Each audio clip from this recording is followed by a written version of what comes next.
ഒരു നിമിഷം നഷ്ടമാവില്ല ജീവിതത്തിൻ്റെ ഒരു വീണ്ടും വിചാരത്തിനായി.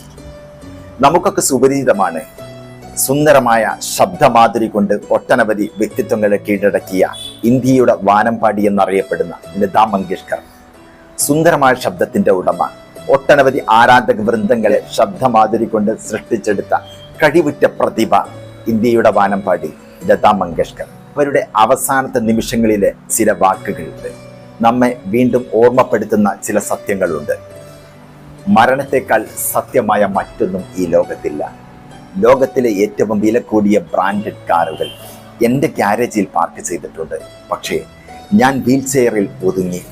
ഈ ലോകത്തിലെ വിവിധ ഡിസൈനുകളും നിറങ്ങളും വില കൂടിയ വസ്ത്രങ്ങളും വില കൂടിയ ഷൂകളും വില കൂടിയ സാധനങ്ങളുമെല്ലാം എൻ്റെ വീട്ടിലുണ്ട്.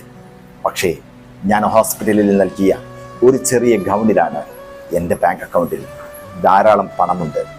അതെനിക്ക് പ്രയോജനകരമല്ല.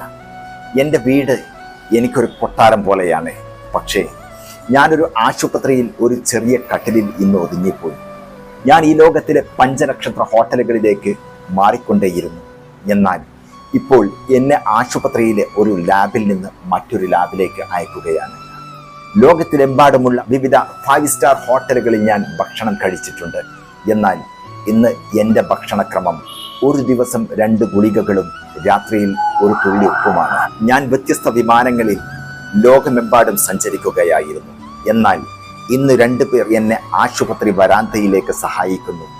സൗകര്യങ്ങളൊന്നും എന്നെ സഹായിച്ചിട്ടില്ല. എന്നാൽ ചില പ്രിയപ്പെട്ടവരുടെ മുഖങ്ങൾ, അവരുടെ പ്രാർത്ഥനകൾ എന്നെ ജീവിപ്പിക്കുന്നു. ഇതാണ് ജീവിതം. എത്ര പണക്കാരനായാലും ഒടുവിൽ വെറും കയ്യോടെ പോകും. അതിനാൽ ദയ കാണിക്കുകയും നിങ്ങൾ കഴിയുന്നവരെ സഹായിക്കുകയും ചെയ്യുക.